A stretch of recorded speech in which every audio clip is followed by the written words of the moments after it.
Good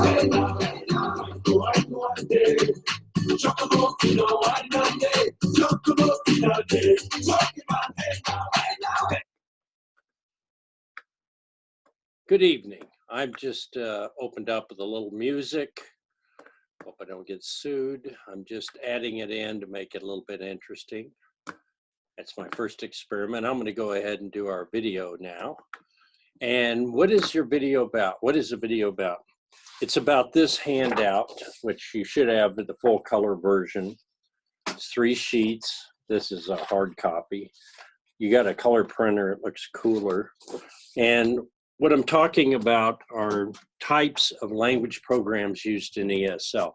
Now, what's interesting about this is this is just what I've kind of gone around and come up with just from exploring. I made this chart to kind of show an organizational pattern. But actually, you can construct an ESL program based on a particular book or series of books. I always say have some reading, writing, speaking, and listening. Obviously, if you're teaching young children and they don't speak English, you want to give them tons of listening practice because they have the silent period. But you also want to encourage them to participate. And so that music might be good. And that's why I use a little piece of music. Not that I usually dance to music like that, but, but I'm not ready to unveil that talent to you. So what I would emphasize here is your own flexibility. If you're lucky enough to be in a small school and you have 5 kids, you want to look at what is it you want those kids to be able to do at the end of the first week, the first month, first semester. What does your school expect from them? But you may be in an ESL program that's not associated with the school. Could be a childcare situation, and maybe you simply want to design a second language program. It doesn't have to be English, and you want to teach them French, conversational French or something. You can explore on the internet and look at all kinds of ways that French is taught, but you're really the art and the science of being a teacher. You try to discover those things that are going to excite the students. Music obviously does that. I had a teacher I observed years ago in Lexington that she would play chords on a guitar, and she did not really know how to play a guitar, but she learned 4 chords. And so she would sing real basic songs, but change the words, like a welcome song, and it would be from that old show, Gilligan's Island. And it would start out something like da da da da da da da da da da da da. It's kind of old because you wouldn't know it unless you just Google Gilligan's Island. But what you do is you take any common song. Now, the one I used just now, I don't even know the words to it. But you want something that's going to be a little easier to put in lyrics that can be understood. Okay. So I would like to just emphasize that you have such freedom. Now, I'm going to go over these, but these are simply the ones I've observed. These are the ones that if you teach in the United States, particularly in a small program, these are the ones, especially the blue ones, the first page, these are the ones you're most likely to be involved with. On the second page, I've got the Sheltered Instruction Program, which is SIOP, which is the next one.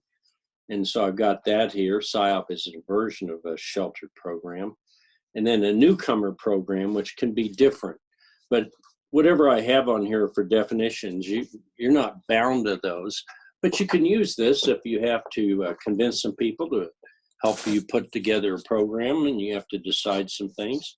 I mentioned in my commentary on this chapter, on this week, that you have to think about you're like a person who's cooking on the frontier a long time ago.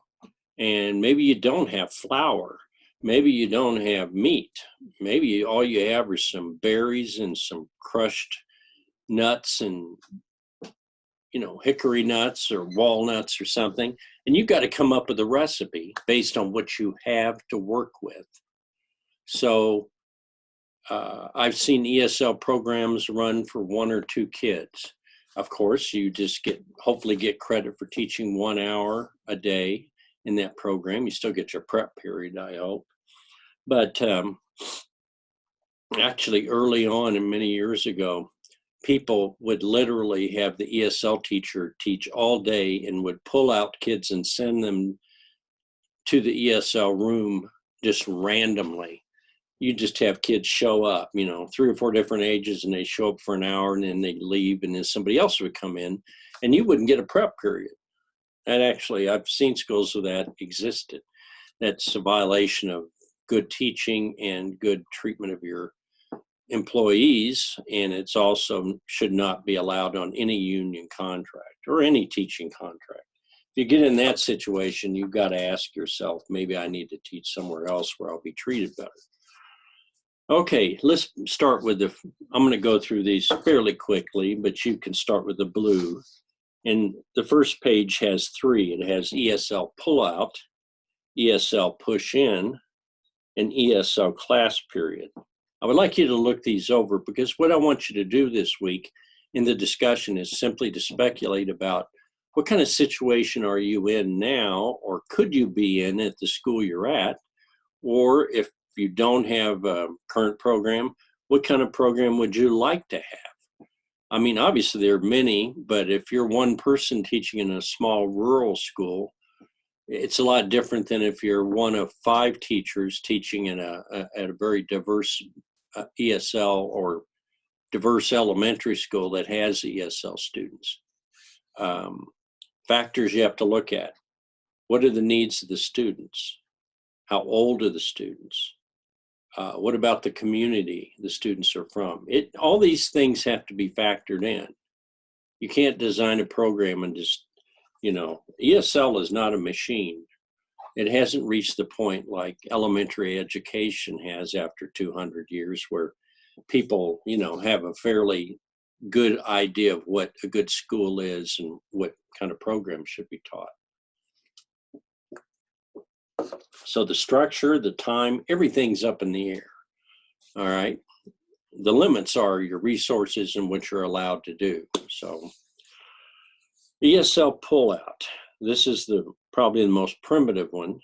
This is where you literally have 1 or 2 periods a day, or maybe the whole day, and the student is brought to an ESL room for various periods. Could be 1 hour, could be 5 hours, could be the whole day. Generally, students in some schools early on, when they first had immigrants come into the Midwest a few years ago, I'm talking about rural areas. Of course, this doesn't apply if you're teaching abroad. You're going to have a totally different program there. You should have a fairly sophisticated one, because language instruction maybe have been settled over many years other places. But we know in the United States, language instruction is pretty erratic, as evidenced by your own personal experiences learning second languages yourselves. You don't get the same Spanish program when you go from one place to another in the United States. Excuse me, my cold's coming back a little. So a student is pulled out, and the teacher in the worst situation is given a little bit of time with the student to talk to them, to have them practice some words. And this is done if it's really bad, disjointed. It's separate totally from the rest of what they're doing in the other classes. And the student may be so far behind or have such few skills in English that they're kind of lost all the time. And that's usually a situation where pullout is not good at all. I would go for the ESL period on the bottom, or maybe multiple periods, where you can construct something that can meet the needs of the student. So ESL pullout, I put some things there. The grades served, it's generally pullouts in elementary. You wouldn't have pullout in high school, but there's no law against it because there are no laws. Language goals would always be hopefully to get fluent English proficiency. in theory. That probably won't happen. And the students are in it as long as it takes for them to get out of it. Now, of course, we have established in many states, we have proficiency tests that are standardized and are produced by the state.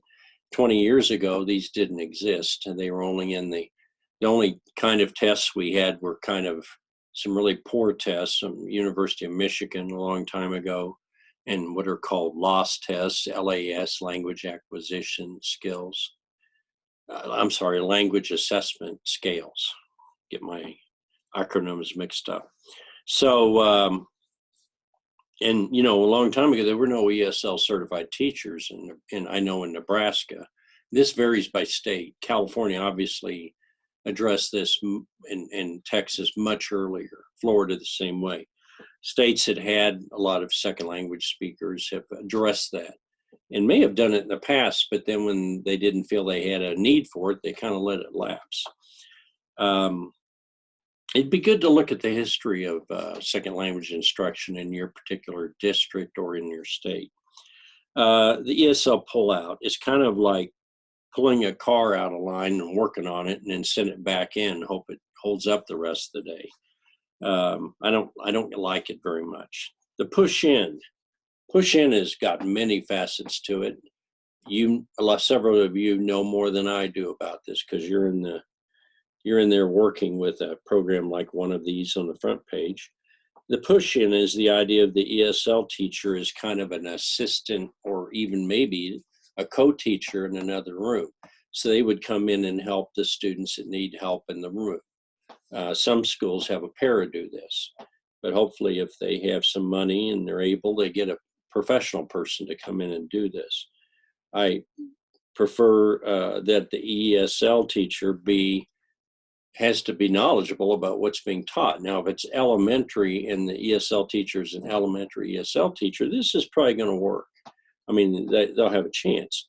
But if you do this in upper levels, there can be the tendency for the ESL teacher to be pulled into algebra and biology and a lot of classes where they may content that is not their content, You can't put somebody in chemistry and expect them to help the student understand chemistry when they themselves don't know how to do that.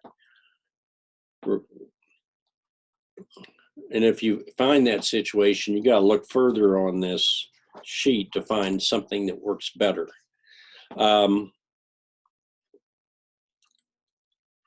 The stuff on the right side about being certified, that's always hopefully you're certified, but even if you're certified, it doesn't mean you're an expert.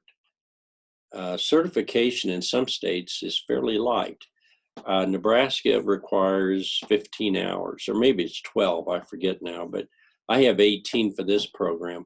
But in fact, some states have much more, and some states have very little. So it's very questionable. Every state can be quite different. Now, the ESL class period. This is a little more stable. It means you have the kids for a period of time, hopefully maybe a couple hours a day at least, where you can give focus lessons, you can work on conversation, you can work on vocabulary, you can work on basic English skills, sentence construction, reading, focus and attention on that. That is generally going to be much preferable to the first two here. But the period can't be 20 minutes. That's no better than pullout. It has to be at least 2 hours. And I think what people do a lot of times is they have the kid in certain classes in which they can perform fairly well without being stressed out on high amounts of reading or writing.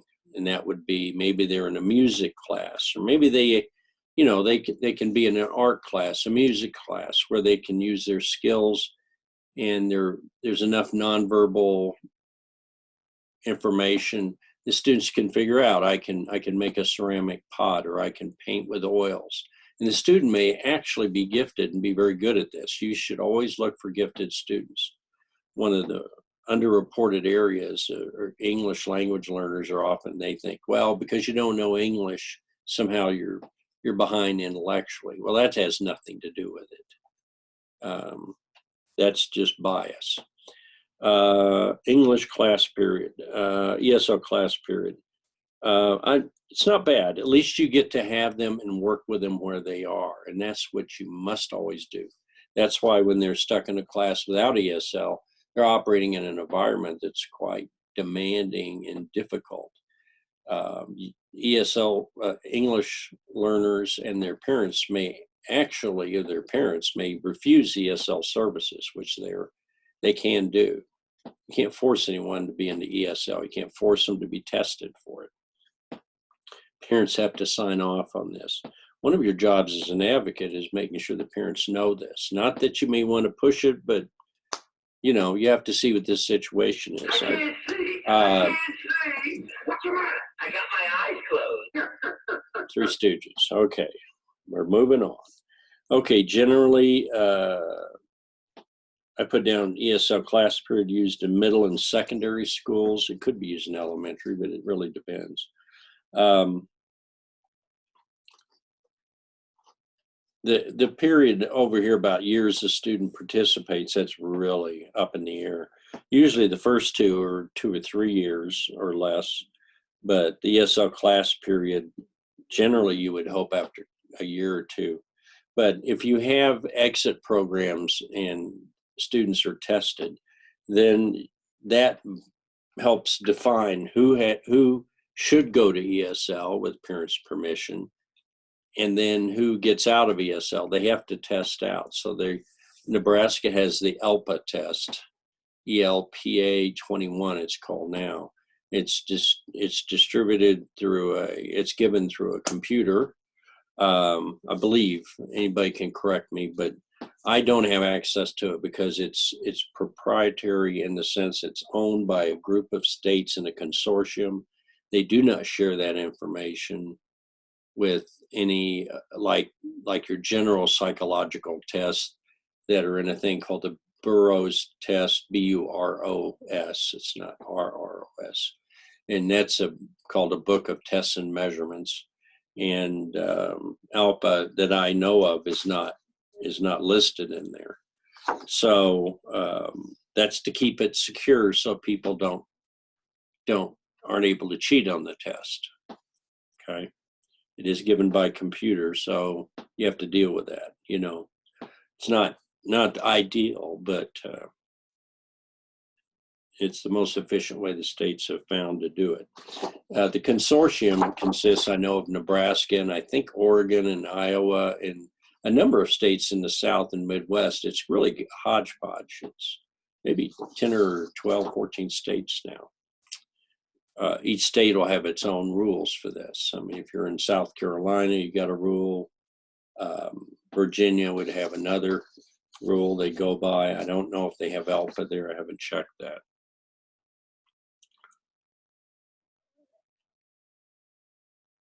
One thing I want to mention while looking at first page is the idea of being bilingual.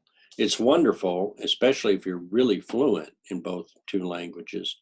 But it's even cooler if you're fluent in something besides English and Spanish, but English and Arabic.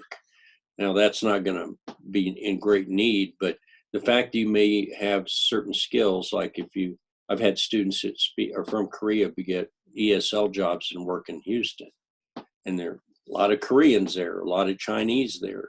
And if you're fluent in English and Chinese, there are going to be a lot of jobs. So that's a good option. Now, that's the first page. That's kind of like the pioneering version of ESL as it first begins. Pull out, push in, ESL class period. Now, as we move on, we get to PSYOP, which is kind of meant to be the comprehensive, content-focused, give the students every opportunity to make intellectual growth in subject areas while also learning English. And you'll see when you see the PSYOP tape, you can go in and watch the tape. I put it up. You could go through and look at sample periods. You can put SIOP and then put on Google PSYOP science class and watch examples of science classes taught using the PSYOP approach. It's not the only sheltered approach, but it's a nice comprehensive one. The reason I'm giving it to you is because I think it gives a lot of structure, and it helps a lot to have that structure. So we got the sheltered construction, instruction content-based program, PSYOP, or a similar type program.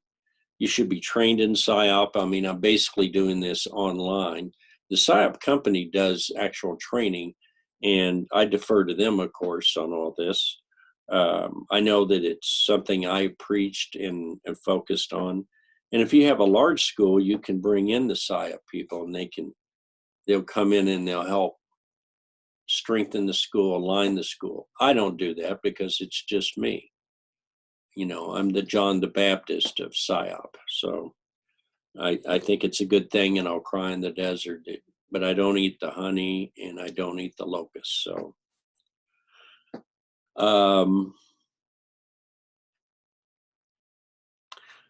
I think the PSYOP is not only is the one I constantly harp on and hit on because I like it. I feel confident in it. I feel like I'm giving you something that you can defend it and you can promote it to your high school and public school. I always tell you, beware of individuals that come in bearing wonderful programs. They're going to solve everything, because I've seen charlatans, in other words, con people, con men, con anybody, that come in and sell a program and get you to sign up for it. And then you find out after 3 years, it's not that great. PSYOP is great. It is certified, researched, etc.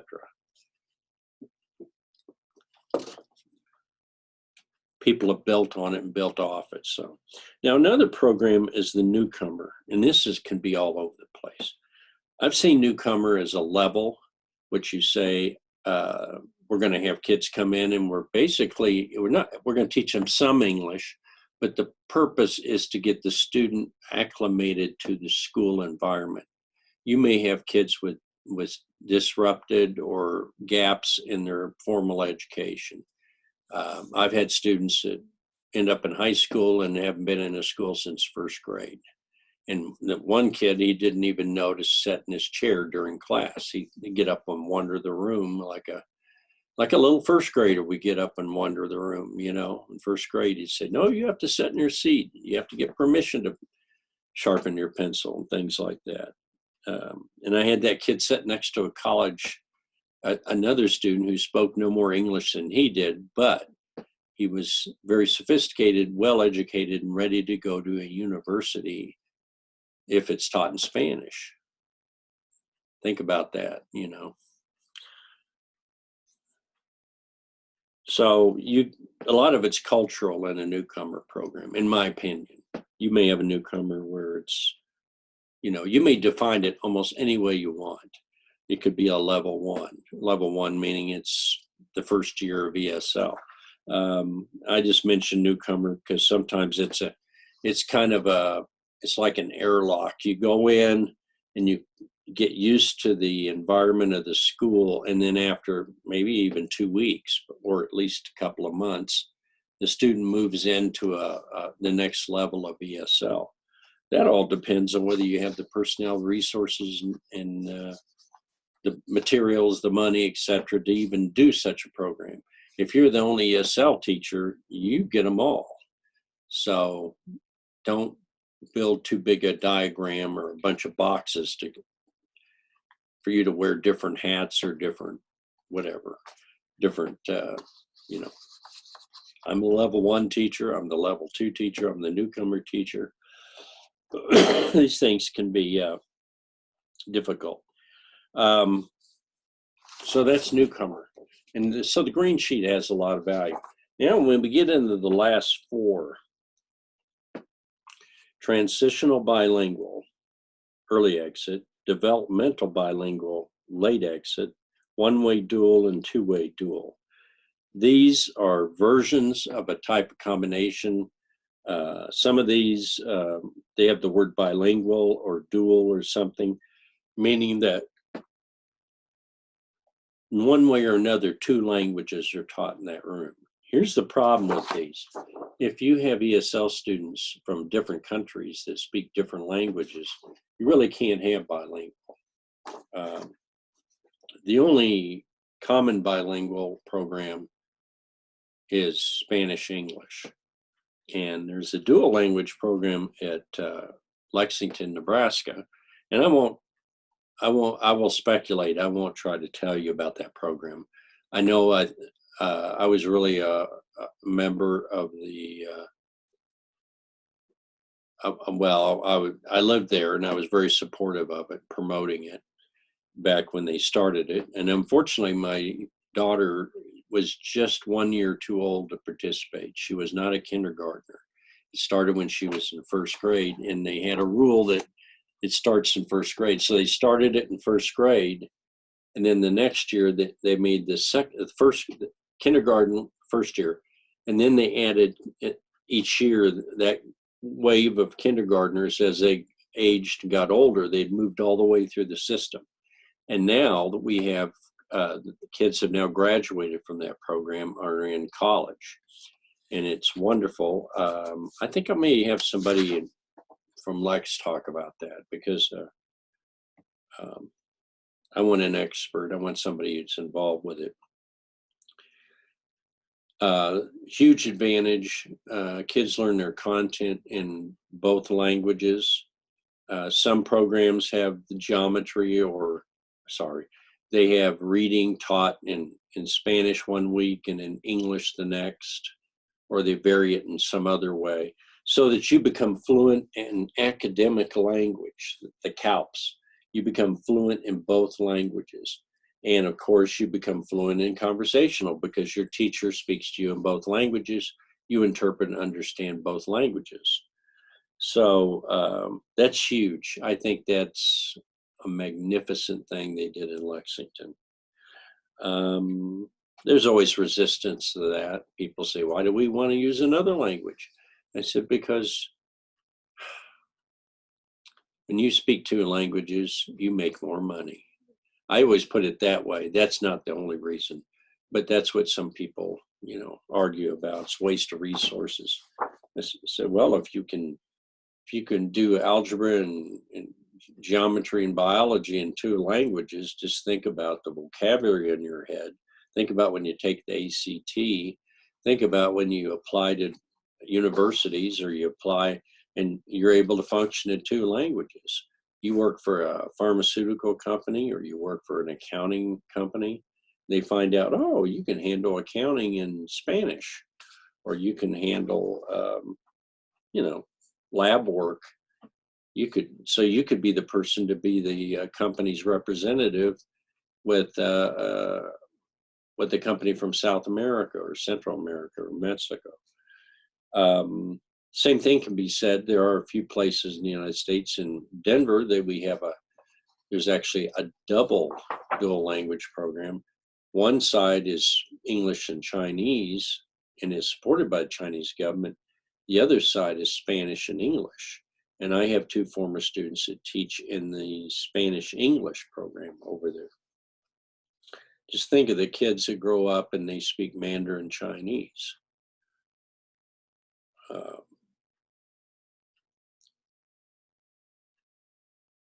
Despite the anti-globalization policies in this world by many countries now, the idea that we're all going to retreat back into our country and just make our own stuff is never going to happen.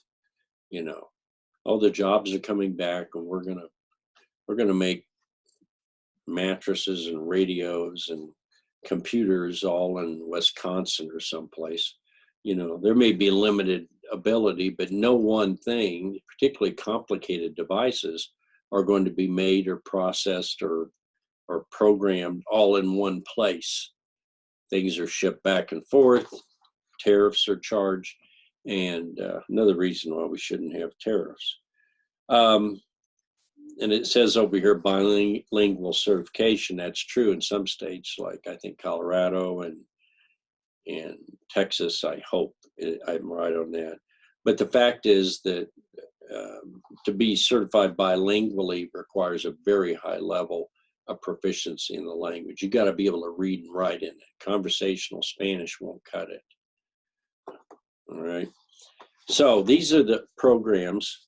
Now, what I've suggested to you on the discussion is another thing, is that you look at, consider putting your ESL students, English learners, ELs, putting them in with native speakers of English so that they have opportunities to practice.